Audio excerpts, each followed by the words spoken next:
Hola, ¿qué tal?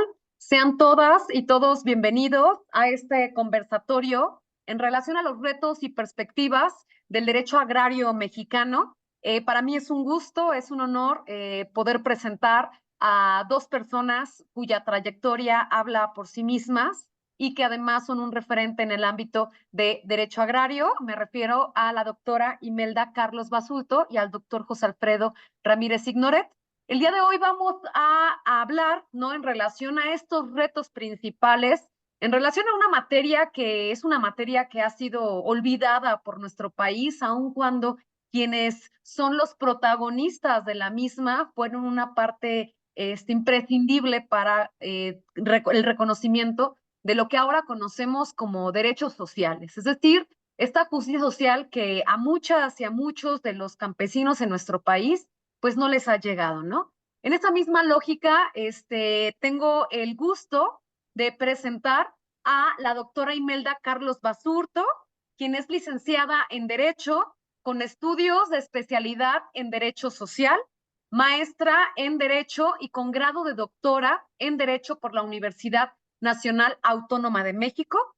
Es catedrática de varias universidades del país en Derecho y Amparo Agrario, tanto en licenciatura, en maestría y doctorado, destacándose como titular por oposición en materia de Derecho Procesal Agrario de la Facultad de Derecho de la UNAM. Asimismo, ha impartido conferencias a nivel nacional y a nivel internacional. Actualmente es magistrada unitaria agraria de los tribunales agrarios desde el año 2008. Está adscrita al Tribunal Unitario Agrario del Distrito 20, con sede en Toluca, Estado de México, y por supuesto es profesora del ITESO en la carrera de Derecho. La doctora va a hablarnos en relación a los retos en la impartición de la justicia en el derecho agrario. Bienvenida, doctora, y muchísimas gracias por el espacio.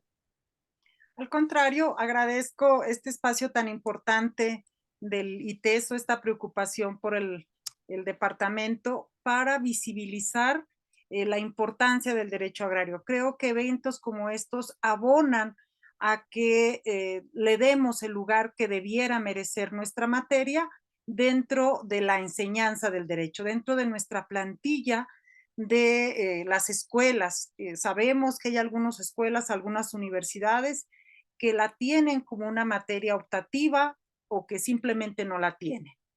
Creo que es muy importante ese esfuerzo que hace el ITESO por formar estudiantes comprometidos con las causas sociales.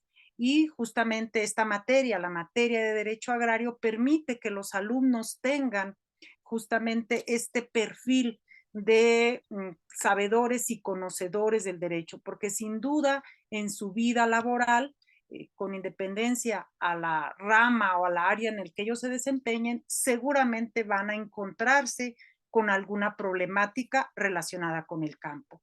Y esto lo es derivado que precisamente al ser el sistema de propiedad mayoritaria en nuestro país, eh, implica que tengamos una cercanía con la impartición de justicia agraria presente en la vida de pues de todo abogado.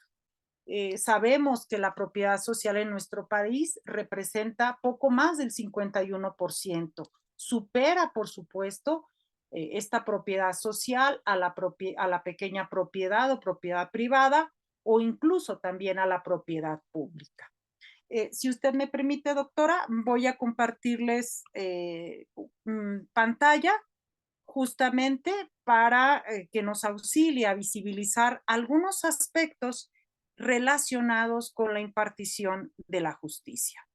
Este conversatorio, denominado precisamente Retos de la impartición, retos del derecho agrario mexicano, voy a permitirlo enfocarlo justamente respecto de la impartición de justicia, que es un tema sumamente importante. Sabemos que desde el punto de vista doctrinario, el derecho agrario como parte del derecho social pudiera tener también y pudiera ser motivo de análisis no menos interesantes, por supuesto, del derecho sustantivo agrario, que también ahí tenemos pues grandes retos. Yo quise referirme a algunos retos que enfrenta día a día la impartición de justicia en nuestro país. Para ello, es importante precisar que la legislación, la justicia agraria mexicana, que inicia propiamente dicha en 1915, con la aplicación o derivado de la ley del 6 de enero de 1915, que ya sabemos que es una ley sumamente importante en nuestro sistema jurídico. ¿Por qué es esta legislación la que permite pacificar el país, la que permite terminar con la Revolución Mexicana?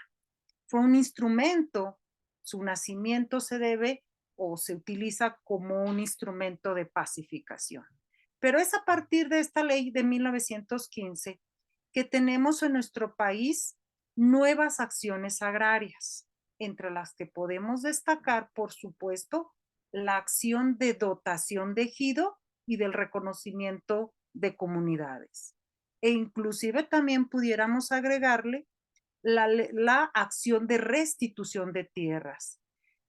Acción que es muy importante porque era un principio de elemental justicia, el regresarle a los núcleos agrarios, perdón, el regresarle a las comunidades indígenas sus tierras de las que habían sido despojadas, pues desde la llegada de los españoles, desde 1492, que en forma sistemática se dio este despojo de sus tierras hacia las comunidades.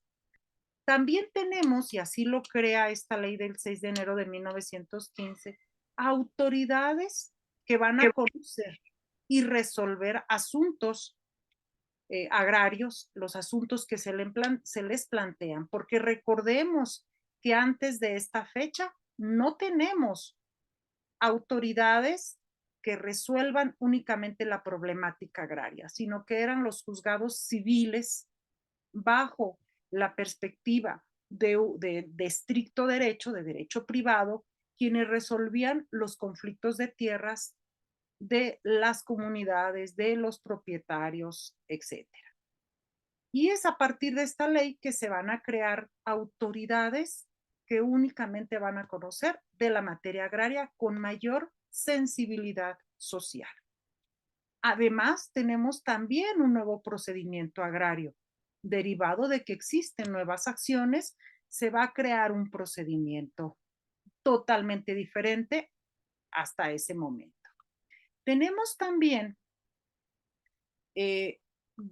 un procedimiento que, si bien se le dio el matiz o el enfoque administrativo, pues ya de suyo representa un avance importante en la impartición de justicia del campo mexicano. Es así como se van a crear la propiedad social de ejidos y comunidades, pues desde 1915 y hasta 1992, cuando se reforma todo nuestro sistema jurídico para dar paso a una nueva realidad en el campo mexicano. Con motivo de esta reforma, se perfeccionó la justicia agraria en el campo. Se instituye una jurisdicción agraria plena y autónoma. Va a estar alejada de la política de los órganos locales, como son de los gobernadores, de las legislaturas de los estados. Se instituye una jurisdicción federal que va a atender única y exclusivamente al sentido de la ley. Se crean órganos como los tribunales agrarios, tanto el Tribunal Superior Agrario como los tribunales unitarios agrarios, donde van a resolver los conflictos que les son sometidos a su jurisdicción, haciendo realidad el postulado constitucional de garantizar la seguridad jurídica en la tenencia de la tierra ejidal, comunal y, en casos excepcionales, el de la pequeña propiedad. Sabemos por principio de cuentas que la pequeña propiedad o la propiedad privada es de la competencia de las autoridades del fuero común, pero al ser la propiedad ejidal o comunal vecina o colindante de la pequeña propiedad, la mayoría de los conflictos que se suscitan en el campo, además de ser interejidales o intercomunales, con quien más se va a suscitar una problemática específica, sobre todo de colindancias, de mejores derechos a la titularidad de la tierra, lo es con los pequeños propietarios. Por eso también se otorgará certeza jurídica en la pequeña propiedad. Y son pues los tribunales agrarios que bajo los más altos estándares de honestidad, de imparcialidad, de universalidad, de gratuidad, de progresividad, entre otros principios que rigen la impartición de justicia en el campo, van a resolver toda la problemática sometida a su consideración. Sin embargo, aun y cuando podemos estar más que satisfechos de la función que han desempeñado los tribunales agrarios en nuestro país a poco más de 3 décadas, aún tenemos retos que alcanzar en este rubro, entre los cuales podemos enumerar una justicia pronta y expedita. Así nos lo precisa no solamente el artículo 17, sino también el artículo 27, ambos constitucionales, de impartir justicia pronta y expedita. Es decir, se dejó atrás el viejo sistema de la solución de conflictos en la que por décadas los asuntos agrarios se mantenían en trámite. Con la creación de los tribunales agrarios y el sistema a través del proceso agrario, se consideraba que en pocos meses o en escasos 2 o 3 años a más tardar, deberían de solucionarse los conflictos en el campo. Todavía yo recuerdo a mi ingreso a los tribunales agrarios, cómo había asuntos que habían iniciado hacía 30, 40, 50 o más años. Eran realmente asuntos históricos.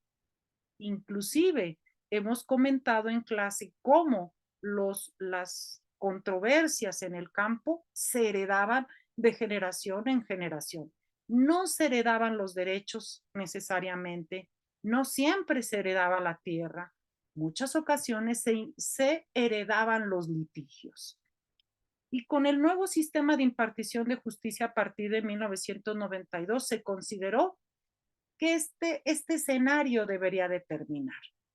Y ciertamente, haciendo aprovechando pues en esta lógica de conversatorio, en ese sentido, este principio de celeridad que usted comenta en cuanto a que, bueno, las personas puedan acceder a esta justicia, ¿no? O sea, ¿cuál es el tiempo en consideración a esta realidad y este principio en que un juicio podemos hablar de la demanda, del emplazamiento, del desahogo de audiencias, alegatos, sentencias? ¿Cuánto es el tiempo aproximado en la que un juicio se resuelve en materia agraria de forma general? podríamos aquí precisar que en primer término tendríamos que tomar en cuenta la vía. Si son asuntos de jurisdicción voluntaria, que por supuesto presuponen la ausencia de controversia, pongamos el caso de un juicio sucesorio, intestamentario o un juicio testamentario, pudiéramos tardar menos de un mes. Es realmente muy rápido este procedimiento. Si es un asunto controvertido, incluso les comento, acciones de jurisdicción voluntaria, yo las he resuelto incluso el mismo día que se presenta la demanda. Ese mismo día se admite, se señala fecha de audiencia, se celebra la audiencia e inclusive se dicta sentencia y se envía al Registro Agrario Nacional. Así nos sucedía con frecuencia cuando estuve adscrita al Tribunal Unitario Agrario del Distrito 5 con sede en Chihuahua. cuando venían al tribunal de muy alejadas comunidades, digamos, por ejemplo, de los municipios de Guadalupe y Calvo, de Huachóchil, etcétera, que para que estuviera ahí en el tribunal requería hasta varios días de tránsito o de transporte, generalmente pertenecientes a la etnia rarámuri. Y el tribunal sensible de esta circunstancia, ese mismo día hacíamos todo el trámite. En otros tribunales es un poquito complejo hacerlo, pero aún así tenemos el cometido de que asuntos de jurisdicción voluntaria que ingresan en el mes, de preferencia debieran ingresar, perdón, debieran de salir con sentencia en menos de un mes. En tanto que los asuntos de controversia, aquí tenemos que hacer una acotación. Si, aquí más bien depende del tipo de acción que se esté ejercitando. Y podemos establecer una media en que se soluciona. Pongamos un asunto de mejor derecho, un juicio controvertido sucesorio entre hermanos, por ejemplo, una acción de restitución de una parcela ejidal. Considero yo que desde que se presenta la demanda hasta que se dicta la sentencia, pudieran haber transcurrido 2 años.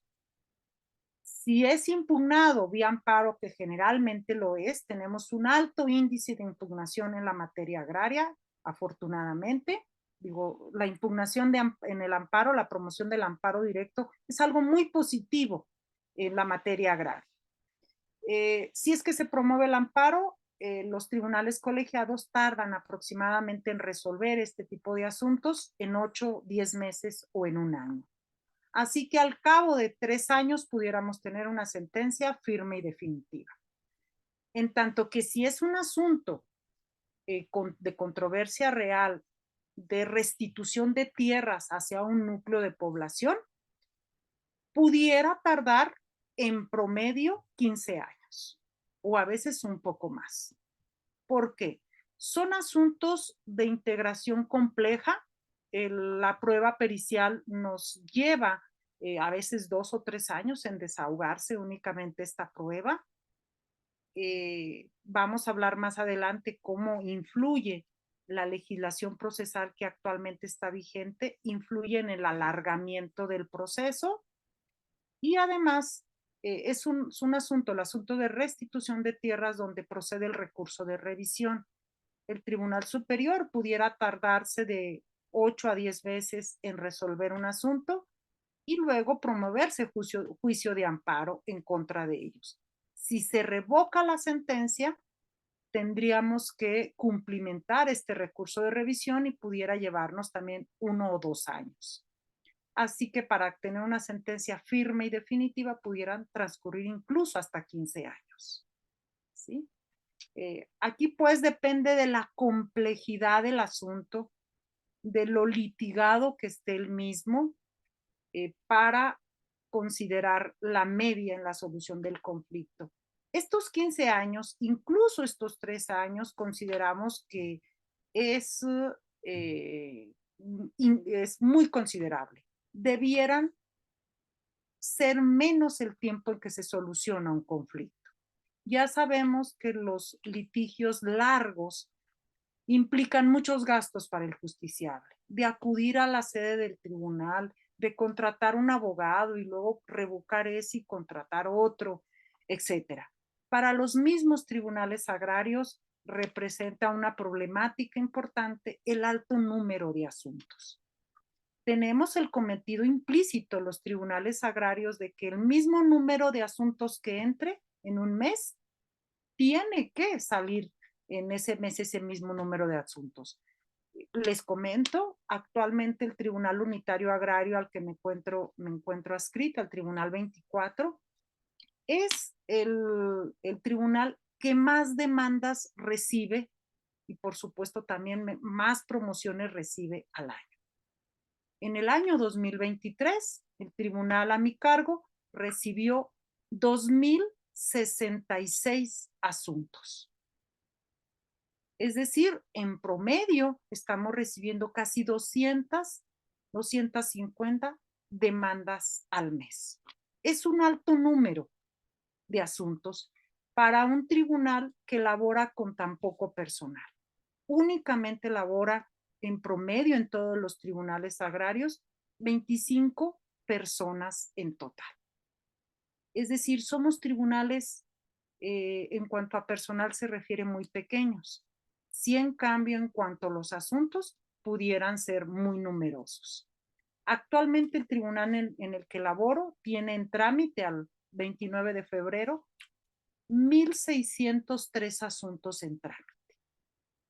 Y esto es importante, es relevante, porque, repito, solamente 25 personas entre personal jurisdiccional y personal secretarial o de apoyo somos quienes atendemos esta enorme carga de trabajo. Se considera que para que un tribunal labore en forma adecuada, el promedio de sus asuntos no debieran de ser de 500 asuntos en trámite.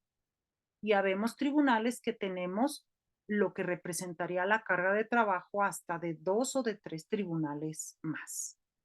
Sí. Bien. Tenemos pues un proceso agrario que no es lo más rápido o no se lleva a cabo en todos sus términos el principio de celeridad procesal. Es momento de que nos planteemos cuáles son los factores que influyen para que este escenario tenga lugar. En primer término, existe un exceso de asuntos que son atendidos por un solo tribunal y por muy poco personal, como ya lo referíamos. Tenemos también, desgraciadamente, en nuestra legislación agraria, determinados artículos que posibilitan que se acrediten varias causales de diferimiento de la audiencia. Les comparto mi experiencia.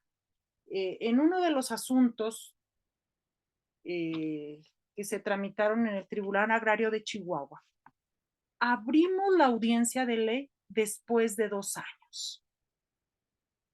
Es decir, en el tiempo de 2 años que debió de haberse resuelto el asunto, apenas dimos inicio con la audiencia de ley. ¿Qué actos jurídicos procesales le habían antecedido? Únicamente la presentación de la demanda y el emplazamiento. ¿Sí? Eran solo 2 actos procesales para llegar al día de la audiencia. ¿Y qué es lo que sucede? Hablemos, por ejemplo, del artículo 179 de la Ley Agraria, que nos dice que la audiencia de ley dará inicio cuando ambas partes de preferencia se encuentren debidamente asesoradas. ¿Y qué es lo que sucede? Miren ustedes, a la primera audiencia, el tribunal, bueno, recibió la demanda, practicó el emplazamiento y se llega el día y la hora programado para la celebración de la audiencia. Y justamente ese día comparece la parte demandada y exhibe un justificante médico. Justificante médico que le acredita ese caso fortuito, la fuerza mayor, a la que hace referencia el artículo 180 de la Ley Agraria y que establece esa causal justificada de inasistencia de la audiencia. Así que el Tribunal Agrario difiere la audiencia.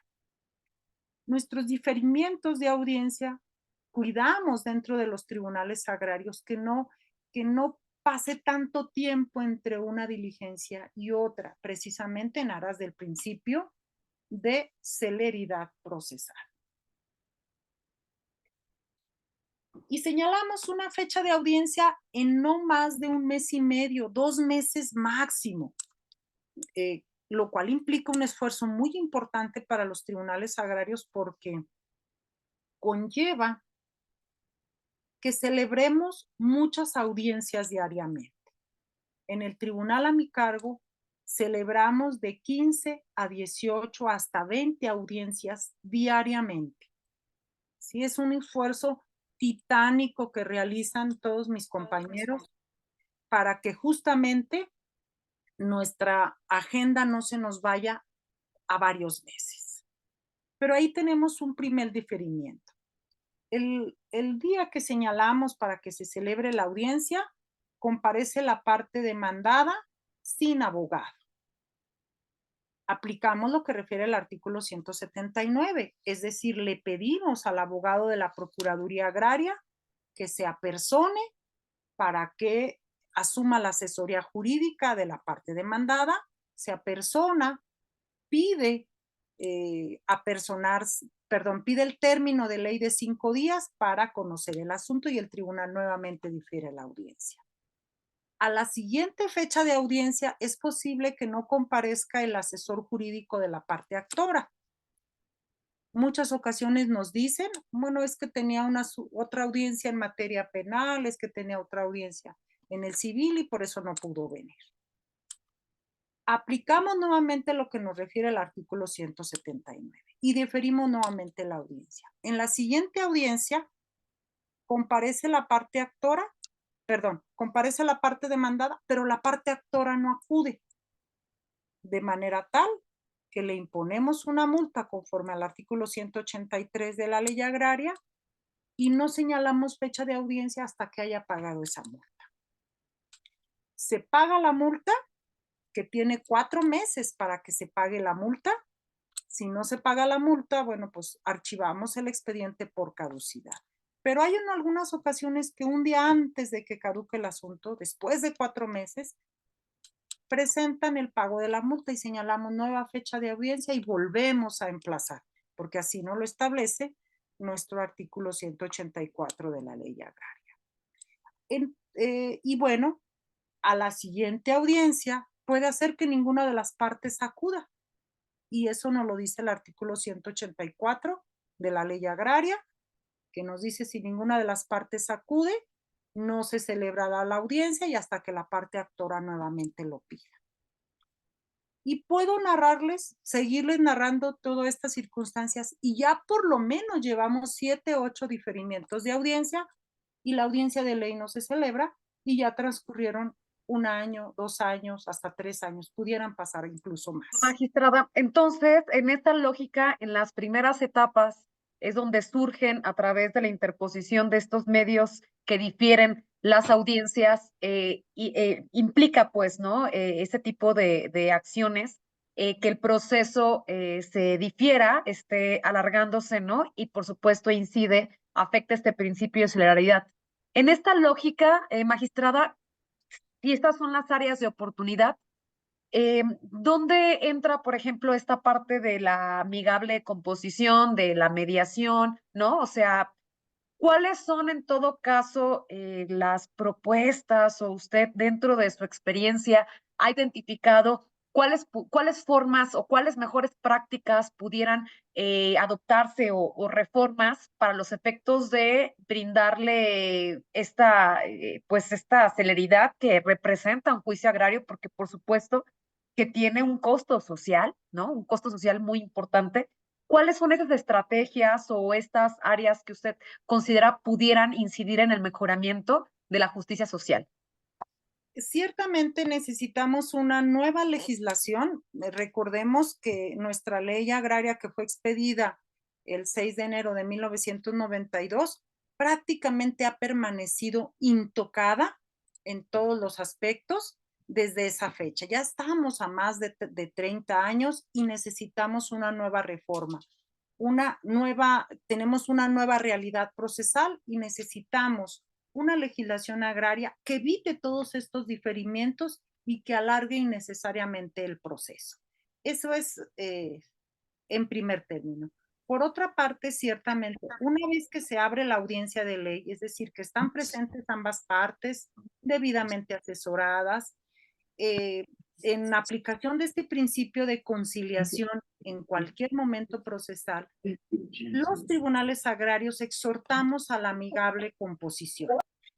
Y es importante este medio alternativo de solución de controversias porque logra solucionar una gran cantidad de asuntos, sobre todo aquellos asuntos que son de tipo familiar, entre padres e hijos, entre hermanos, conflictos entre la madre y los hijos, etcétera. porque aquí tenemos una justicia agraria integral. Una vez que ellos solucionan el problema por la tierra, por los derechos, se solucionan muchos otros aspectos de una convivencia armónica como familia. De ahí justamente la importancia de la amigable composición dentro del proceso agrario. Pero bien, sí necesitamos una reforma, entre otros aspectos, al aspecto procesal. También influye en el alargamiento de los procesos las restricciones presupuestales que han sufrido los tribunales agrarios, sobre todo en la última década, y que nos ha afectado no solo con el escaso personal de los que laboran en los tribunales agrarios, es decir, luego tenemos los tribunales una problemática importante en un número considerable de emisión de sentencias. Y es que solo tenemos 2 proyectistas o solo tenemos 3 proyectistas y les es Entonces, insuficiente déjame para complemento el tema. abatir un rezago importante de algunos tribunales que tienen 200, 300 o más asuntos en estudio y cuenta. También necesitamos presupuesto para contar con peritos suficientes en todas las materias. El Tribunal Superior Agrario ha hecho unos esfuerzos muy considerables por dotar de peritos a los tribunales agrarios en topografía, que es indispensable o necesaria por la materia. Pero también necesitamos peritos en historia, en grafoscopía, en dactiloscopía, en daño ambiental, peritos en evaluación, etcétera. Y carecemos de ellos. Esto alarga el procedimiento. Tenemos algunos asuntos en donde se tardan hasta 2 años o poco más de tiempo para integrar una prueba pericial de esta naturaleza. Necesitamos también mayor presupuesto para contar con traductores en las lenguas indígenas, en las lenguas que se tengan, eh, porque tenemos una gran participación de grupos étnicos en la impartición de justicia. Recordemos que nuestro país tiene poco más del 12% de la población nacional es hablante de alguna lengua originaria. Y necesitamos no intérpretes, sino traductores, que es un término sociológico un poco más amplio y que nos van a dar el contexto de lo que implica determinada intervención o afirmación de los sujetos en el proceso agrario. Actualmente también tenemos que destacar, no tenemos la plantilla de los magistrados agrarios unitarios completos. Aquellos magistrados que se han ido jubilando, desgraciadamente que han fallecido, etcétera, tenemos poca sensibilidad, no creo que es lo correcto, poca sensibilidad para que el presidente de la República proponga magistrados proponga personas a las magistraturas de unitarios agrarios y que esto posibilite que el Senado de la República pueda nombrar magistrados. Esto trae consigo que importante, me parece que son 12 los magistrados ausentes, es decir, hay 12 plazas de magistrados unitarios agrarios que no están siendo cubiertas y la solución que le ha dado el Tribunal Superior, que me parece un poquito, me parece acertada esta solución ante esta problemática de falta de magistrados titulares de tribunales unitarios, es ascribir a un magistrado, ascribirlo, un magistrado que está en un tribunal, se le ascribe como segunda sede o segundo tribunal al magistrado más cercano. Así fue el caso de mi persona cuando estuve justamente como magistrada del Tribunal Agrario del Distrito 15, con sede ahí en Guadalajara, Jalisco, que por 1 año 8 meses me adscribieron como segunda sede, como segundo tribunal, el Tribunal 16, que también está ahí en la misma ciudad. Y bueno, fue una muy buena experiencia de coordinar los esfuerzos de un tribunal y de otro. Sin duda es una experiencia agotadora que no es lo deseable es que cada tribunal tenga su magistrado para que se enfoque en la solución de las controversias de cada tribunal unitario. Repito, es una buena solución que le ha dado el Tribunal Superior, pero no es la solución ideal. Lo correcto. Magistrada, ay, preguntándole, aquí hay un comentario, una pregunta en relación a lo que usted comenta, ¿no? ¿Cuáles pudieran ser estas respuestas, ¿no? Estas áreas de oportunidad y la estrategia para poder asumir este reto en la justicia agraria? Nos preguntan si existe ya alguna propuesta de mejora, sobre todo presupuestal, porque al parecer, por supuesto, está en el olvido, ¿no? La justicia, y prueba de ello es que ni siquiera se completan, ¿no? La cantidad de personas en el área jurisdiccional en la impartición de la justicia. ¿Hay alguna propuesta en relación a esto que usted comenta o por lo pronto únicamente es esta iniciativa que parte de su experiencia profesional? Les comento que hay dos proyectos de ley interesantes de reforma a la legislación agraria, eh, tanto de los senadores, ambos senadores, de José Narro y del senador Ricardo Monreal Ávila, donde realizan propuestas interesantes de reformas a toda nuestra legislación agraria. Son proyectos de ley que se presentaron a la respectiva Cámara de Senadores antes del año 2018. Y esas iniciativas, como muchas otras, pues están, decimos de manera coloquial, durmiendo el sueño de los justos. Hay un desdén, como usted lo refería, doctora Stephanie, hay un desdén por la materia agraria. Incluso hay falta de interés por aprobar, por discutir estas reformas. Nosotros consideramos, es decir, dentro de los tribunales agrarios o dentro del sector agrario, consideramos que una vez que concluyera las reformas estratégicas, así denominadas por el gobierno federal en varias materias, iban a seguir aquellas que a su consideración eran de menores importancias como la materia agraria. Desgraciadamente no le ha llegado su turno a la legislación agraria y repito, creo que partimos de falta de interés por la materia agraria. No solo por la impartición de justicia, sino también por establecer a la mejor en un sistema un poco más amplio planes, programas gubernamentales enfocados al desarrollo rural integral. Creo que no solamente es privativo de la materia agraria, perdón, de la impartición de justicia, sino todo lo relativo a la materia agraria. Sí tenemos ahí estas reformas.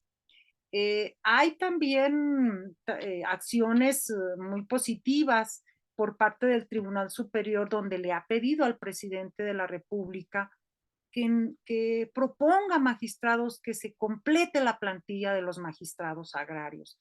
Hay negociaciones constantes y permanentes con la Secretaría de Hacienda, que es de quien deviene nuestro presupuesto de los tribunales agrarios, para que creen las plazas de peritos suficientes en todas las áreas y en todas las materias, para que se abran nuevas plazas de secretarios de acuerdo, secretarios de estudio y cuenta, etcétera.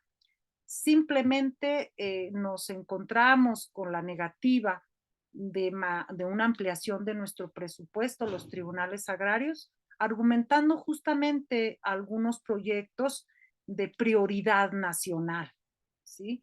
Creo que la impartición de la justicia debemos visibilizarla, porque es la que permite dar paz y seguridad en el campo mexicano, ¿sí? Tenemos también retos, un reto más que implica para los tribunales agrarios o en sí para la impartición de justicia, es la implementación de tecnologías de la información.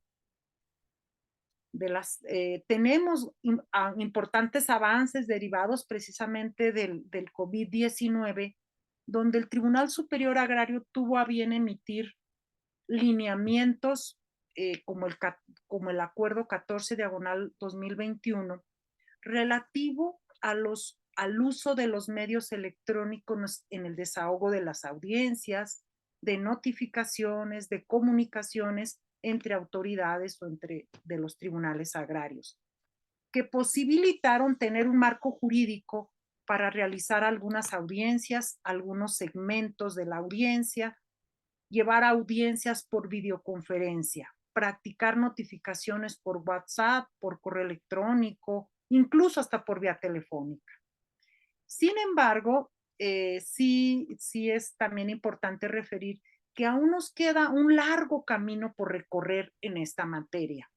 Necesitamos, y eso sería lo ideal, que tuviéramos el proceso agrario en línea, que existiera un expediente electrónico, que hubiera un mayor uso de la inteligencia artificial aplicada al procedimiento, para que tengamos procesos agrarios pues más ágiles.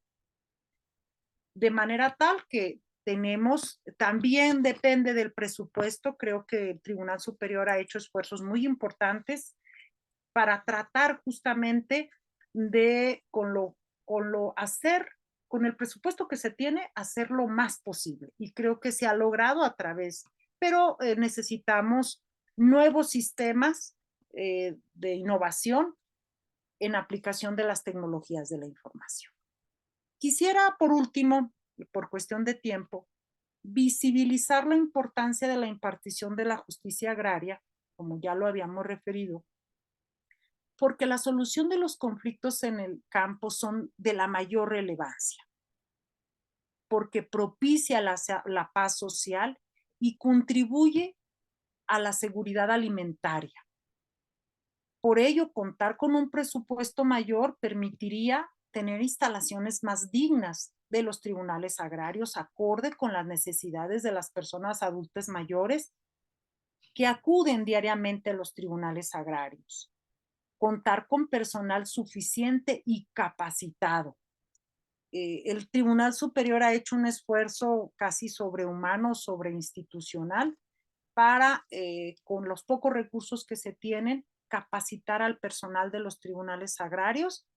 Tenemos un programa de Viernes de Derecho Agrario al cual están todos ustedes invitados y en donde que se transmite por diversas plataformas y redes sociales, por la propia página de internet de los tribunales agrarios y donde se abordan temas sumamente interesantes. El viernes pasado les comento, así invité a mis alumnos, a una sesión en la que 3 magistrados agrarios, 2 de mis compañeros y su servidora, narramos un estudio de caso en la que se juzgó con perspectiva de género. Un tema realmente importante, realmente interesante. Es también parte del área de oportunidad el reformar la legislación agraria que actualmente está vigente para que hagamos estas adecuaciones a la nueva realidad del proceso agrario. Por último, he de referir que los tribunales agrarios desde 1992 han otorgado seguridad jurídica y justicia en el campo, emitiendo resoluciones fundadas, motivadas y en conciencia, tal y como lo refiere el artículo 182 de la Ley Agraria, incluso juzgando con perspectiva de género, con perspectiva intercultural y, por supuesto, tutelando a los sujetos agrarios, a las personas adultos mayores, a los niños. También tenemos sentencias que se han emitido de esta naturaleza, protegiendo y tutelando a la niñez en algunos asuntos específicos, como asuntos sucesorios. Hay incluso un asunto que me tocó ver en el tribunal donde actualmente laboro, donde existe ahí un centro educativo y el tribunal colegiado determinó que había el interés superior de la niñez porque ese centro educativo siguiera cumpliendo con esta finalidad de otorgar educación a los niños y a los jóvenes. Es importante, repito, este desempeño que ya han realizado los tribunales agrarios, pero todavía falta un largo camino por recorrer en la impartición de justicia. Es cuanto, doctora. Muchas gracias. Muchísimas gracias, magistrada, muy amable, muy interesante y definitivamente se visibilizan los retos, ¿no? Y la realidad de la justicia agraria en nuestro país, que, bueno, se valida, ¿no? El abandono al campo mexicano, aun cuando, bueno, las propuestas políticas, ¿no? Se quieran sumar o representar esos intereses, tanto en campaña como ya estando ejerciendo un poder, bueno, pues la realidad es muy distante a estas propuestas, ¿no? Bien, quisiera, por otro lado, vamos a presentar a el doctor José Alfredo Ramírez Signoret. Él obtuvo el grado de doctor en Derecho por la Universidad de Guadalajara en el año 2017, de donde también se tituló de maestro y licenciado en Derecho. Es profesor en diferentes universidades públicas y privadas. Ha publicado artículos en la revista Iberoamericana de Derecho en Argentina y en la revista denominada Impacto en el Cambio de Paradigma Jurídico en México. Asimismo, bueno, pues actualmente es abogado postulante, sin embargo, también ha fungido como juez de primera instancia desde noviembre del 2018 al año 2022. Con anterioridad fue director de lo consultivo en la Secretaría de Educación del Estado, jefe del departamento en la Dirección de lo Jurídico Contencioso del municipio de Guadalajara. Asimismo, fungió como secretario de Estudio y Cuenta y actuario en los tribunales agrarios. Actualmente es profesor de la materia de Derecho Agrario en el ITESO. Bien, el profesor nos va a impartir este tema de función social de la propiedad rural. Adelante, doctor. Bienvenido y gracias por el espacio. Muy amable, muy bien, muchas gracias. Un gusto estar con ustedes. Qué bueno que tuvieron la oportunidad de conectarse. Yo acá todavía sigo sufriendo porque mis alumnos, nomás me encontré aquí a la compañera Ana Gabriela, que me hizo el favor de conectarse. Tal vez tuvieron el problema con su otro clase, que a lo mejor no les permitió comunicarse. Bueno, pues ojalá que esta videograbación que se está haciendo pueda servir para que ellos a su vez puedan después escucharla. Bueno, compartir una pantalla para hacerles la presentación. Eh,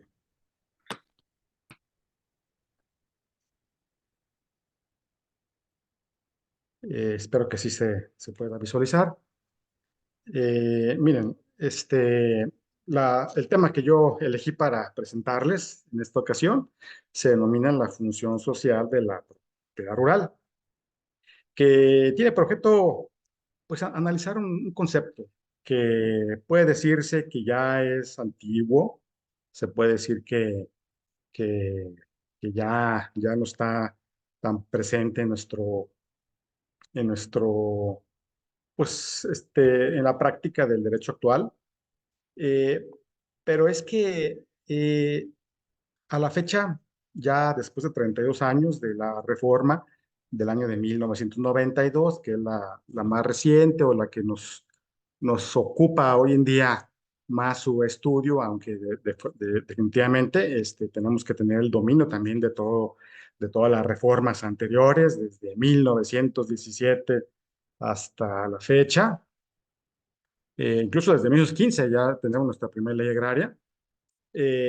Pero nos centramos en qué quería esta reforma en el 92. Decía que quería promover mayor justicia y libertad, proporcionar certidumbre jurídica y los instrumentos para brindar una justicia expedita, crear condiciones para promover una sostenida capitalización de los procesos productivos y propiciar el establecimiento de formas asociativas estables, equitativas y fortalecer y proteger el ejido de la comunidad. Lo tomé tal cual de los de las razones que dieron lugar a la reforma. La verdad es de que ya van más de 30 años de esta reforma y seguimos observando que la productividad no ha aumentado, que el minifundio pues no se ha subsanado. El minifundio sería parcelas muy pequeñas trabajadas por jornaleros agrícolas. El campesinado no ha dejado de ser pobre. El país parece que ha perdido su soberanía alimentaria. Eh, para irnos a datos duros, pues podemos referirnos a las fuentes del mismo INEGI en sus censos, que hizo un comparativo de 2007 a 2022, la producción, más o menos en cuanto a granos, se ha mantenido. Fíjense, decimos que en el 2007 la producción fue de 35.1 millones de toneladas y para el 2022 fue de 34.6, es decir, estamos viendo que bajó en cuanto a esta producción de granos. Pues no significa que los granos sean lo único. Aquí también yo me refería a porque es como el cultivo que más se generaliza en toda la República. Pero bueno, lo que yo quiero más encontrar, pues es que advierto, pues que si hay un fracaso, pues del agro. Decimos que importantes momentos de inconformidad que han producido estos cambios fue en aquel momento cuando, en la misma década pues de los 90, tenemos el movimiento del Barzón, cuando exigía que se estaba dando un cobro excesivo de los intereses por la banca y que minaban la capacidad de producción. Eh, esta época, pues conocimos pues qué sucedió con esos intereses sobre intereses, con el concepto del anatocismo, que que a final de cuentas en el 98 la Suprema Corte pues casi le dio la razón a los bancos. No fue hasta esta última reforma cuando hemos empezado a ver algunos cambios en que excesivos intereses podrían ser una explotación del hombre por el hombre, luego de haber tomado en consideración lo dispuesto por la Convención Americana en su famoso artículo 26 de la propiedad.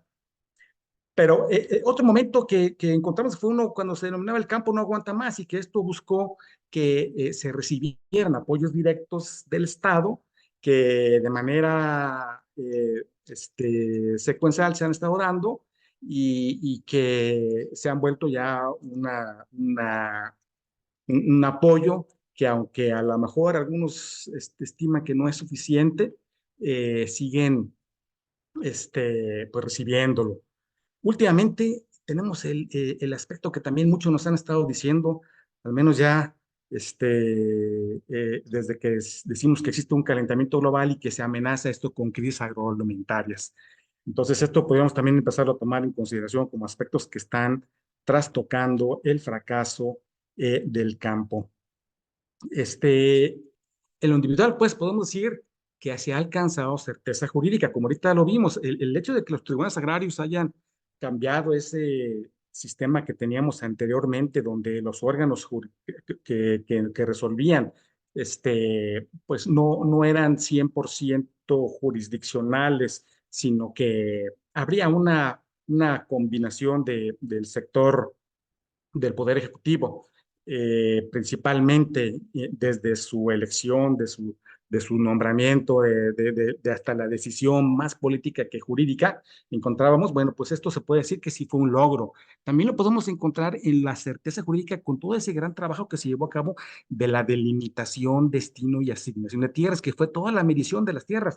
En la República Mexicana se alcanzó prácticamente un 90% de las tierras entregadas a los pueblos, que tuvieran un certificado que amparara su superficie exacta con mayor precisión que la que hoy en día existe para la propiedad privada en muchos lugares, lo debo decir. Entonces, decimos que este aspecto ayudó, pero por otro lado, como veníamos comentando, los campesinos que antes defendieron su tierra para obtenerla, todo ese trabajo que llevaron durante todo ese proceso de la dotación y de la restitución de sus tierras, estamos encontrando que encuentran un mayor beneficio con la enajenación de sus derechos que con la misma explotación de la tierra. El crecimiento de la zona urbana también decimos que ha generado esa invasión de las superficies de cultivo para fines de notificación. En el mejor de los casos, la venta del derecho parcelario cede a otros ejidatarios o vecindarios no poblados que sí las dedican al cultivo. También hay casos en los que se ha cedido a las empresas. Recuerden ustedes, a lo mejor ya habrán visto el tema donde se pueden aportar tierras a las sociedades mercantiles, civiles o agrarias que también existen, y que con un proyecto productivo pues pueden mejorar sus condiciones y beneficiar la actividad agraria en sus lugares. En otras circunstancias particulares hemos visto también casos donde ejidatarios han acumulado parcelas, también ese fenómeno se ha visto. Por ello es que quiero entrar a este concepto de la función social, que es el que denominé como título de esta charla. Fíjese que se le atribuye desde 1911 a León de Witt este concepto de que todo individuo tiene la obligación de cumplir en la sociedad una cierta función, en razón directa del lugar que en ella ocupa. La propiedad no es, pues, el derecho subjetivo del propietario, es la función social del tenedor de la riqueza. Tal vez este concepto a lo que nos lleva es que debemos pensar en que el uso y aprovechamiento de la tierra debe ser visto en función del beneficio de la sociedad, y que el derecho de la propiedad realmente es subjetivo. Realmente mientras estamos con vida, si tenemos un título de propiedad, nos ayuda a la certeza jurídica, nos consideramos propietarios y capaces de poderlo transmitir por sucesión a nuestros hijos, tenemos la capacidad de poder enajenarlo, de poder decidir libremente sobre ella, pero a veces no nos ponemos a pensar en qué beneficio estamos haciendo por los demás con el uso y aprovechamiento de la tierra. Fíjese que lo que pasa Doctor, es que, sí, perdón. en ese sentido, bueno, es muy interesante lo que comenta en relación a esta posesión, ¿no? De la tierra, precisamente para ponerla a trabajar a favor de la sociedad, ¿no? Sí. Con este fenómeno del neoliberalismo, ¿no? De la incorporación de estas empresas internacionales, ¿no? O incluso nacionales, que lo que hacen es comprar ese tipo de tierras o incluso arrendarles las tierras a las personas campesinas a efecto de ponerlas a trabajar, y cuando a lo mejor estas ya están cansadas de producir, se las regresa o simplemente pues utilizarlas, ¿no? ¿Cuál es como ¿cuál es como la experiencia a nivel nacional en relación a estas malas prácticas? Y digo, comprendo que a lo mejor para una persona campesina sea mucho más favorable, ¿no? Más atractivo el hecho de poder arrendar o el hecho de poder vender sus tierras que propiamente producirlas, en relación a la falta de apoyo o apoyos propiamente que no llegan directamente a estas personas campesinas. ¿Cuál es su opinión en ese sentido? O sea, del mal uso que se ha hecho, de la explotación, como comenta, de estas tierras, y que no propiamente tienen una incidencia a favor de las personas campesinas. Y bueno, recordar que uno de los elementos actuales, o mejor dicho, una de las razones actuales por las cuales las personas migran, uno de ellos es este cambio climático. O sea, cada vez hay más sociedades, más personas que migran por necesidad en relación a este calentamiento global, y va a ser, al parecer, ¿no? Si continuamos en esta misma lógica, una de las principales causas de migración en el país. Sí, definitivamente que esa es la realidad, pues, que estamos observando.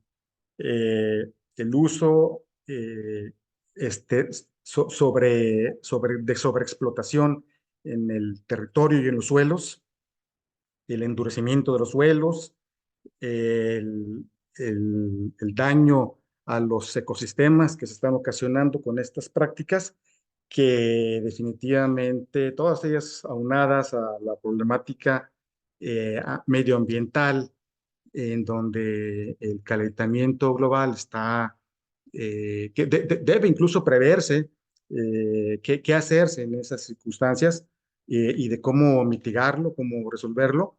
Definitivamente que falta la capacitación. Como bien lo dices, el campesino que carece de sus conocimientos prefiere mejor entregarle a quienes lo tienen ese conocimiento, probablemente, porque son empresas que seguramente a eso se dedican, si este fuera el caso, y probablemente que con ello obtendría mayores beneficios que si por sí mismo realiza este trabajo. De tal manera que está esa dualidad, ese pensar en si trabajo exclusivamente mi tierra con lo poquito que pueda explotar nomás para mí, o si debo pensar en que mi tierra necesariamente debe ser una gran productora que logre sacar 5 veces más la producción que normalmente podría obtener trabajando en forma tradicional, entregándola a otras empresas a través de la contratación o bien permitiendo el uso de otros insumos que hagan detonar este trabajo de la tierra en mayor medida. Todo ello está realmente relacionado, sí nos tiene a todos realmente en una encrucijada, por así decirlo, no sabemos exactamente qué decidir. En teoría, el campesino, quien está viviendo diario, quien está conociendo su clima, su vegetación, su sociedad, su espacio en el que convive con sus demás compañeros, pues es ahí donde se deben tomar las principales decisiones, es ahí donde deben ellos, a través de sus asambleas, decidir lo que más les conviene. Y por ello es que, aunque precisamente ahorita aquí avanzando con el tema,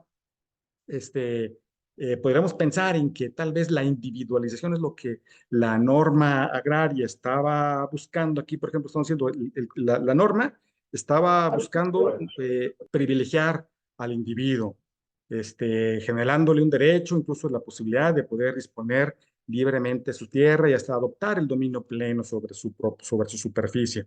Pero al mismo tiempo la norma está diciendo, reconoce los derechos de esa dimensión colectiva y reconoce las desigualdades que existen frente al poder, las diversas clases de sujetos que conviven en este sector del campo. Entonces, esa combinación de relaciones es donde el punto medio para encontrarlo a veces resulta muy complejo de obtenerlo. Yo aquí lo que plantean pues, en este tema es que la gran incógnita es qué hubiera pasado si a lo mejor la reforma no hubiera existido o si la reforma hubiera mantenido la prohibición, por ejemplo, de vender la parcela y que se le obligara a cultivarla, porque recordemos que en el pasado habría ese efecto de la necesidad de estar explotando la tierra para reconocer el derecho, incluso una transmisión sucesoria. Siempre el que era reconocido como sucesor debía tener una dependencia económica que se entendía como un trabajo agrícola de la tierra, era una dependencia activa, no pasiva. Y las personas que podrían ser afectadas en sus tierras podrían ser por causa de tener las tierras abandonadas. Pero bueno, llega esta reforma que termina con el reparto agrario, que autoriza a que el campesino pueda vender y entonces es donde decimos, pues es cuando como que empezamos a ver esa individualidad combinada todavía con el derecho colectivo de los pueblos a decidir también en conjunto, porque lo hacen también en asambleas. Aquí vemos que ¿qué pasaría pues si esta reforma se hubiera dado, hubiera crecido la migración, el agro estaría tan abandonado, viviendo la peor crisis de la historia, tendremos una clase campesina productiva que coadyuva, para que coadyuvara a la soberanía alimentaria, se perdería la certeza jurídica que consideramos que se ha avanzado un poquito en cuanto lo vemos al tener un título, al tener un tribunal donde podemos dirimir la controversia sin que se decida de manera política, sino jurídica. Todos ellos es el dilema de la función social de las tierras de generación comunales. O sea, que la tierra pues debe ser cultivada, es lo ideal.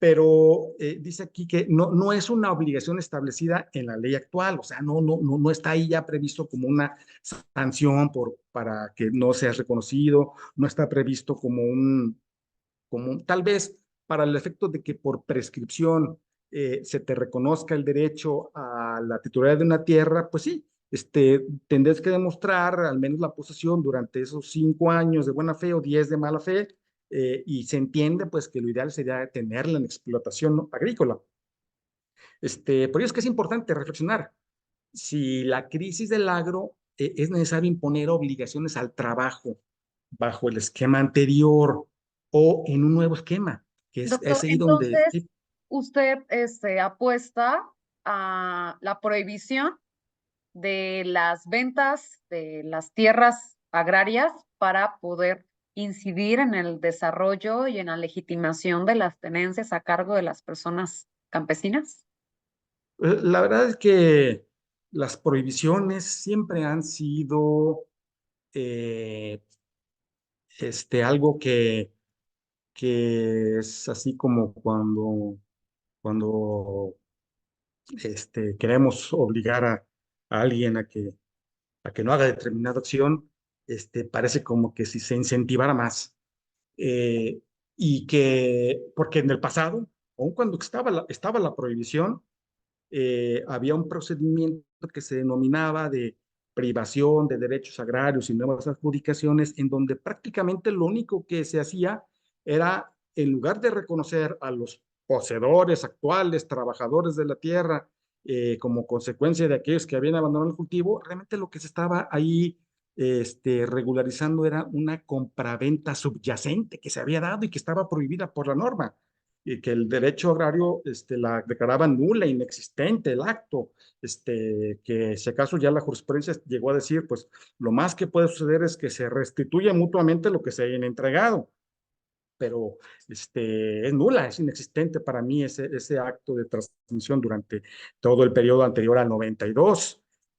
Sin embargo, la prohibición, la verdad es que aquí yo en mi postura advierto que no sería exactamente la solución. Yo apuesto más por la capacitación, apuesto más por el apoyo del Estado en la difusión de prácticas de trabajo agrícola de la tierra, sobre todo de la alimentación de los humanos, donde busquemos más estos productos naturales que vienen del campo en lugar de estar buscando aquellos procesados, el mismo consumo de la carne. Ya hemos visto muchos estudios donde dicen que el gas metano que estas vacas expiden es hasta superior al que provocan los automóviles. Entonces, significaría llegar al extremo de entonces como más bien prohibir comer carne, ¿va? Como para mitigar el cambio climático, para mitigar el calentamiento de la tierra. Pero bueno, también ahí entran muchas cuestiones. Más bien es que la gente misma se concientice de pensar en un mundo del que le deje a sus hijos y a sus próximas generaciones mejor que como el que tenía anteriormente. Ese es el objeto de la posesión de la tierra. Ese es el que hay que incentivar, que aquel que recibe una superficie que se sienta comprometido con la sociedad a dejarla mejor que como cuando la recibió y que esa superficie estuvo aprovechada de la mejor manera posible, de tal manera que no provocó un daño ambiental y que fue amigable y que se incrustó dentro de un ecosistema para ayudar a que la flora y la fauna, el agua, pues se restablecieran en su espacio. Todo ello, eso es lo ideal, pues, pero más bien esto sería parte de la capacitación y parte de la concientización. Toda vez que seguimos viendo que como en esta lámina que les pongo, pues digo, existe pobreza alimentaria, sobre todo en el campo. Tenemos esa diferencia de ingreso anual de más de un 50%, bueno, 40% hablamos. La pobreza afecta al 17% de la población rural y sobre todo tenemos los casos de las comunidades indígenas, prácticamente el 71.9% de ellas se encuentran en esta pobreza. El financiamiento también de la producción agrícola continúa siendo muy bajo. O sea, prácticamente en este censo agropecuario del 2023 nos está diciendo que en comparativo con el 2007 al 2022, prácticamente no hubo gran aumento en el financiamiento a la producción agrícola. Eh, este, de veras habrá mucho miedo todavía a los intereses sobre intereses. Estaremos todavía afortunadamente las tierras no son gravables, si acaso sus productos o sus frutos, pero bueno, esto se lo vuelve complejo y a lo mejor también eso hace incentivar, el banco también dice, pues no tengo dónde garantizarme, pues por eso es que a lo mejor no les presto, puede ser. Todavía pero digo, esos son los números que se ven así en este censo. La Doctor, visión mexicana, y sí. esta parte en la que, bueno, comentar cómo a veces podemos atribuir a otras razones la parte de lo que es la contaminación, el calentamiento global, cuando en realidad está íntimamente, ¿no?, vinculado con esta función social de la Tierra, ¿no? O sea, cómo lo que podemos identificar, no, pues el smog, ¿no? O sea, este tipo de causas que pueden ser supuestamente ajenas al campo mexicano, en realidad ahí está el tema, ¿no? En relación a este calentamiento global. Pues sí, sí, definitivamente ahí está el tema, esa es la gran incógnita, cómo solucionarlo. Y bueno, los abogados, debemos entonces, abrirnos nuestra visión y comenzar a hacer uso, sobre todo de estas normas internacionales, de estas experiencias en otros países, de aquellas resoluciones de la Corte Interamericana de Derechos Humanos que nos puede ayudar porque nuestra Constitución mexicana en nuestro ámbito de derechos humanos, pues tiene que reconocer que ya se encuentra en otro camino. Si bien es cierto, en un principio la mexicana era de las más reconocidas, solamente la rusa podría haber sido la que se le reconoció que hubiera avanzado en los derechos sociales antes que la nuestra. Lo cierto es que el libre mercado y esta globalización, pues también nos abrió este campo de la convencionalidad internacional al permitirnos, pues, visualizar otras normas. Y ahí es donde, ahorita que yo quería comentar que precisamente el pasado 7 de marzo se acaba de aprobar un proyecto de legislación que garantiza el derecho a una alimentación adecuada y sostenible. Esto fue como consecuencia de es reglamentario de los artículos 4 y 27 de la Constitución, que ya hace más de 20 años habían establecido el derecho humano a la alimentación adecuada y sostenible y que el Estado iba a garantizarla de una forma. Fue hasta apenas días pasados que el Senado aprobó ya el proceso de puerto final. Todavía no hay que hacer revisar los transitorios cuando se publican, pero yo pienso que ya no tarda. Es un texto pues, que contiene muy buenas intenciones. Su objetivo principal es priorizar el derecho a la salud, al medio ambiente, al agua, el interés superior de la niñez y en todas las políticas relacionadas con la alimentación adecuada para el Estado mexicano. Y algunos mecanismos donde se coordinen todas las instancias, la estatal y municipal, para que contribuyan, así como también la creación de ciertas demarcaciones territoriales para garantizar el pleno ejercicio de este derecho. Allí yo siento que le hizo falta a esta norma incluir también a los ejidos, núcleos de poblaciones ejidales y comunidades, que como nos dijo la maestra Imelda, pues tenemos el 51% de la superficie ocupada por ellos y están organizados a través de asambleas y comisarios ejidales, consejos de vigilancia, que podrían también estos integrar estas demarcaciones territoriales para garantizar el pleno ejercicio de sus derechos y no dejarlo tan abierto.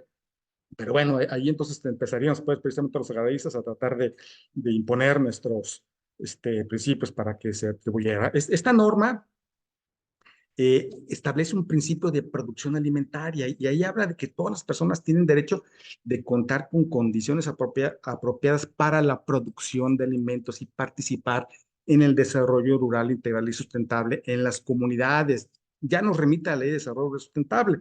Sin embargo, aquí habla pues de programas y acciones que se diseñen y ejecuten en los términos de los responsables aplicables en materia de producción de alimentos, que debe buscar la autosuficiencia en cada localidad y región, considerando pues la diversidad bicultural y agroecosistemas de producción local y de autoconsumo de alimentos adecuados. Bueno, generalmente esta norma sí está llena de puras buenas intenciones, como son casi siempre todas estas leyes que les decimos programáticas, que tienen por consecuencia la elaboración de un montón de programas que el Estado va a implementar, pero aquí mi postura siempre ha sido la de que a pesar de que el Estado es el principal responsable, bueno, pues debemos pensar en que el derecho a la alimentación, que nuestra Constitución reconoce, debe buscar la forma de que también en las normas que ya existen traten de aprovechar algunas instituciones jurídicas que pueden apoyarla a ello.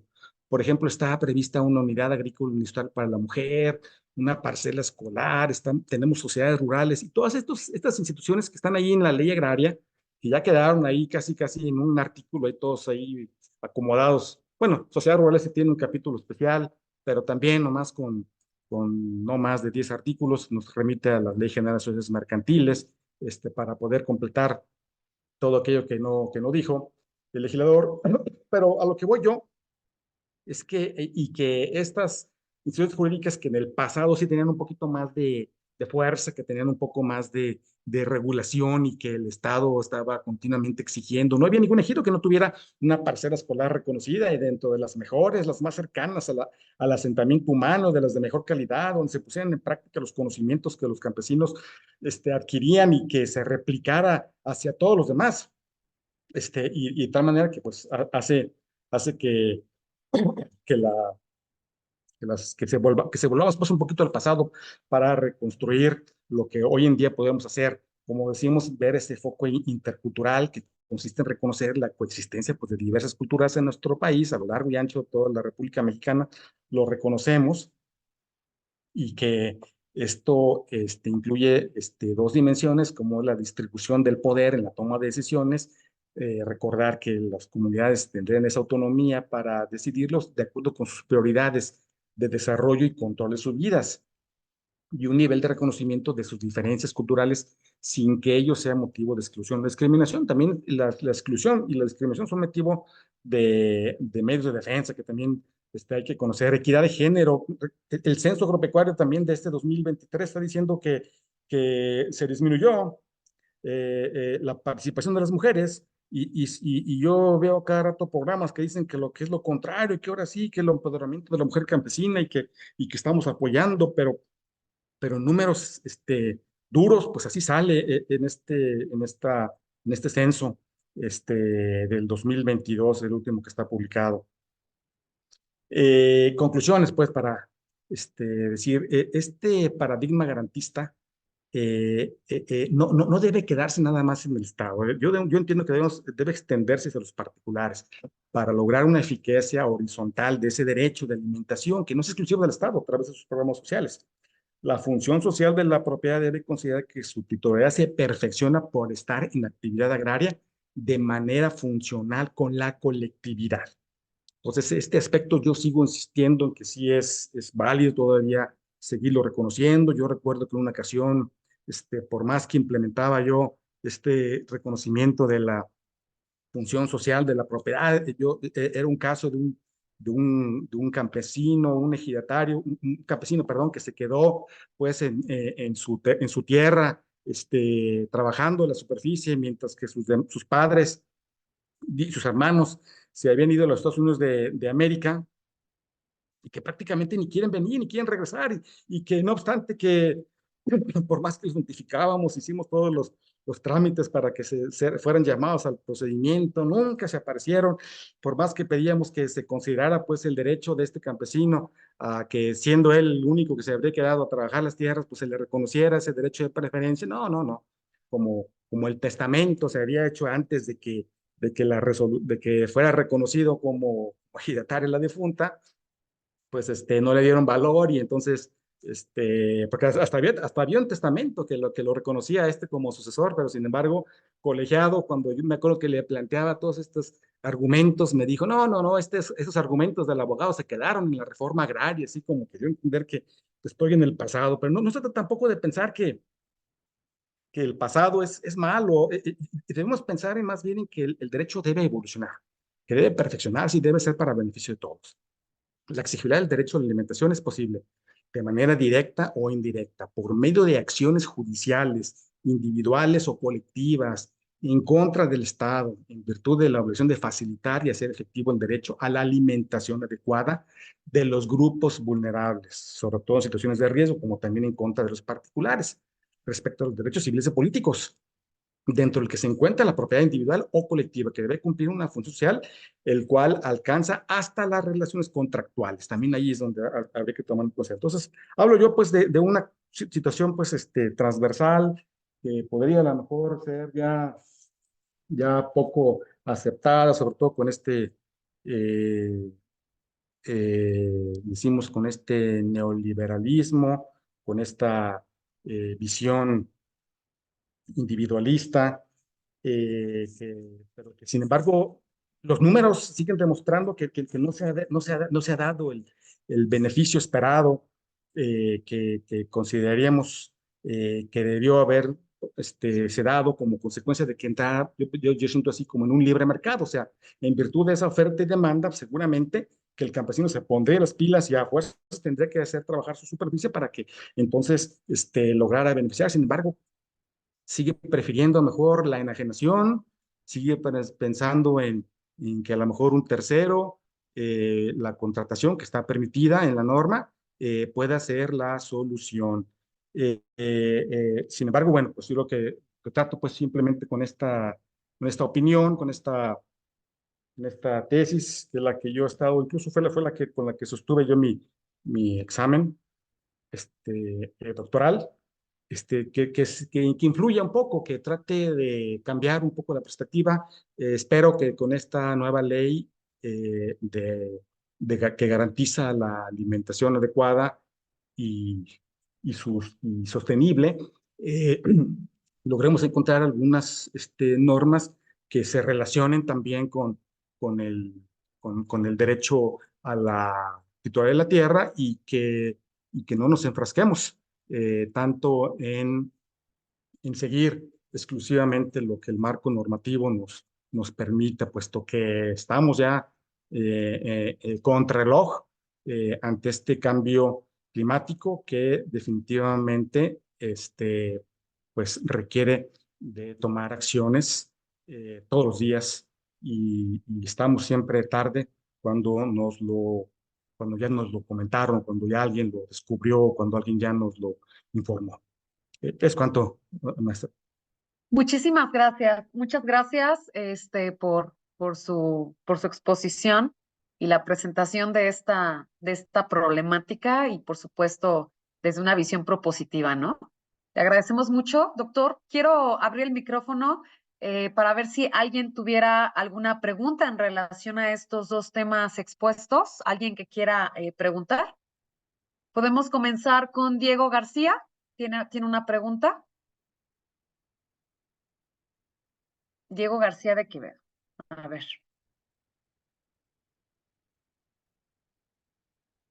A ver, Diego, te estamos viendo, pero no has abierto tu micrófono. Está en mute, Diego.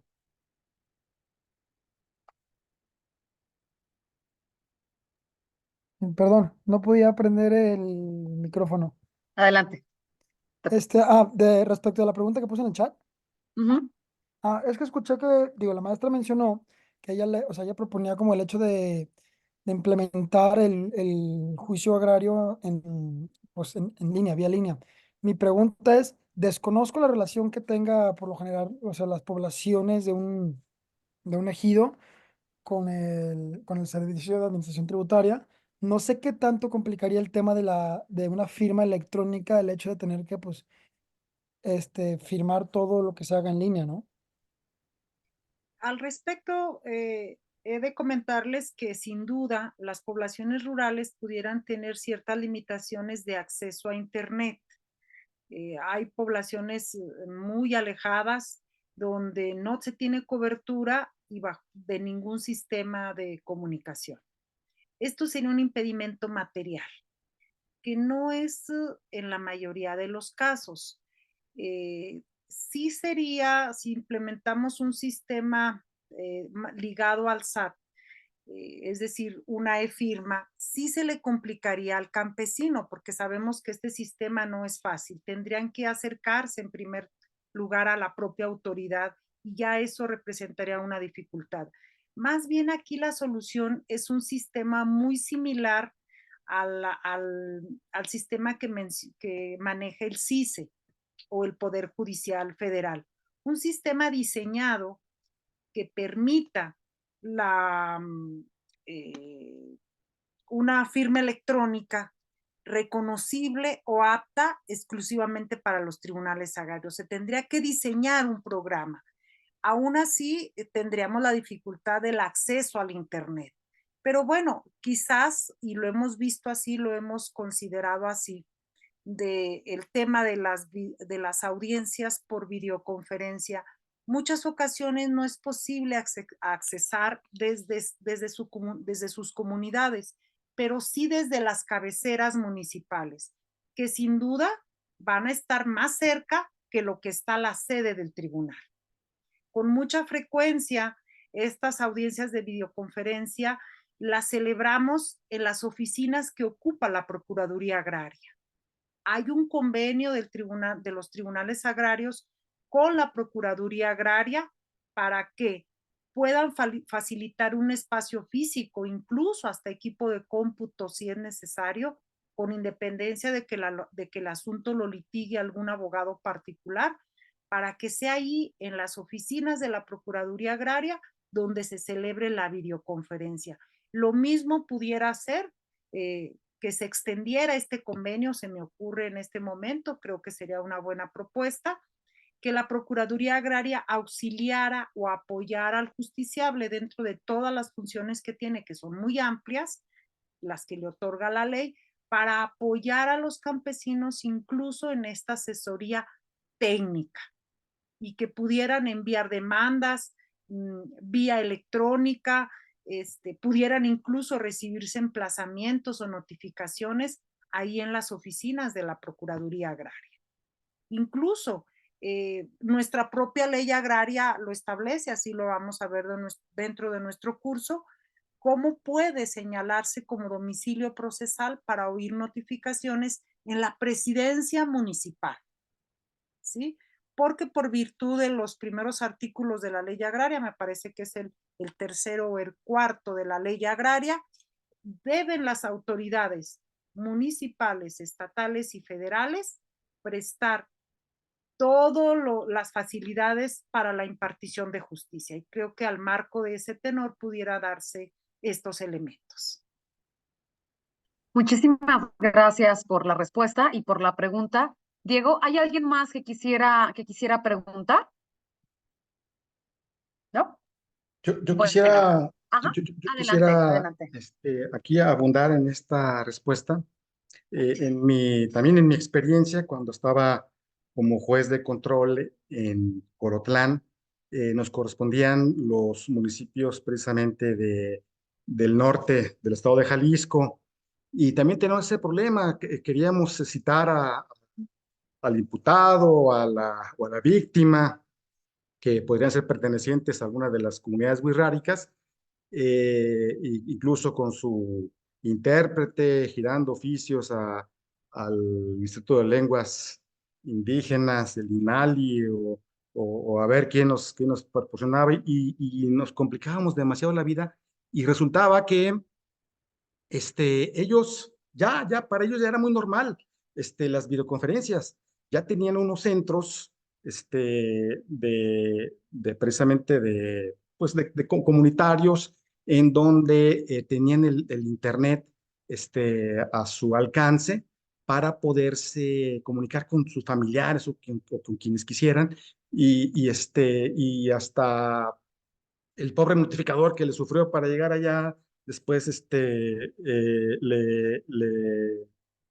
le dijeron, pues aquí nos hubieras hablado por teléfono y ya le hubiéramos hablado, en un ratito se hubiera comunicado y aquí estuviera lista. Y con esa facilidad que sí logramos la audiencia, y hasta el intérprete al mismo tiempo, también allí también lo tenían en esa misma casa, en esa misma comunidad, que también, pues era una persona de confianza, tal vez no tendría el reconocimiento del INALI o de alguna otra institución pública del gobierno, pero pues si con él se estaba entendiendo, y nosotros veíamos en la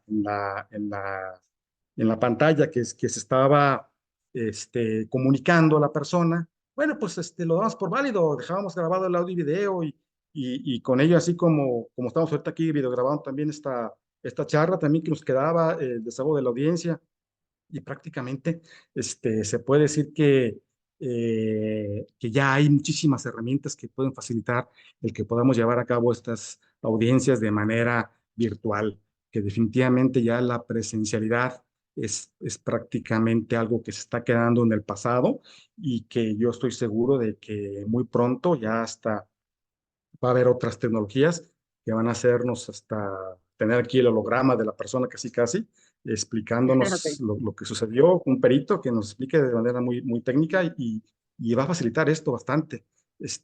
Pero pues también yo reconozco que sí hace falta tener un espacio de trabajo, estar en un lugar donde tenga uno todas sus actividades, porque también allí uno en su casa, ahí, imagínense aquí la oficina, también es un problemón.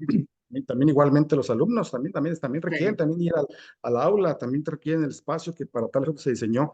No con eso estoy diciendo, pues, que sin embargo, el caso extremo, el caso donde está la distancia muy larga, donde la audiencia se está diciendo que se está difiriendo, que porque está enfermo, bueno, señor, pues póngamelo al teléfono y vamos a ver si en el hospital donde se encuentra o si en el lugar en su casa donde está reposando, porque le dijeron que tenía un mal estomacal y que tendría que tener 3 días de reposo y coincidió con el mero día de la audiencia. Así es el típico justificante médico que utilizan para diferir Pedir, ¿no? todo.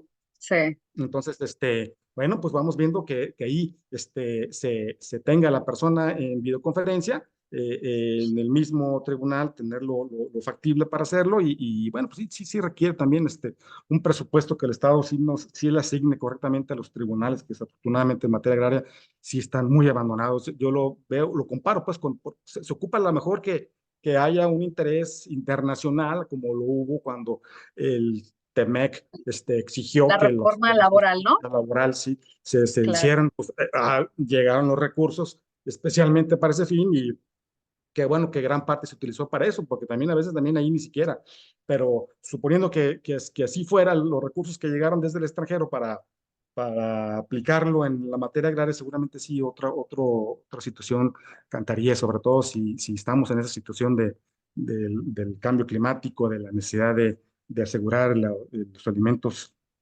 para la Sí, población que se aplique. en ese sentido, bueno, seguramente tarde o temprano, ¿no? Estará este video, ¿no? Para empezar, bueno, en la parte del uso de las TIC, ¿no? En la impartición de la justicia, eso es una realidad, la industria 4.0, la sistematización de estos procesos, para la prestación de servicio, producción de bienes, por supuesto que también va a tener una relación directa en la forma en la que conocemos la justicia, ¿no? Y cómo las personas podemos acercarnos a ella. Y bueno, pues ojalá que en algún momento, ¿no? Como la reforma en materia laboral efectivamente impulsada por el TEMEC, pues la seguridad alimentaria es un elemento que nos va a llegar tarde o temprano y seguramente implicará, por supuesto, la obligación del Estado en cuanto a visibilizar estas realidades y, por supuesto, asumir, ¿no? Los retos y estas garantías para el acceso efectivo a los derechos. Bueno, pues yo quisiera agradecerles a ambos y a todas las personas que estuvieron en este conversatorio, principalmente el alumnado del ITESO, que está aquí presente. Y bueno, gracias pues por visibilizar estas diversas perspectivas, pues que integran los retos del ámbito del derecho agrario, ¿no? Desde la perspectiva jurisdiccional y académica, ambos que son académicos del ITESO, por supuesto. Y bueno, pues estos retos de la justicia y por supuesto estos retos de la función social de la propiedad rural. Les agradecemos muchísimo y bueno, pues vamos a publicar este video, va a estar en difusión para quienes quisieran acceder. Les agradezco muchísimo. Voy en este momento a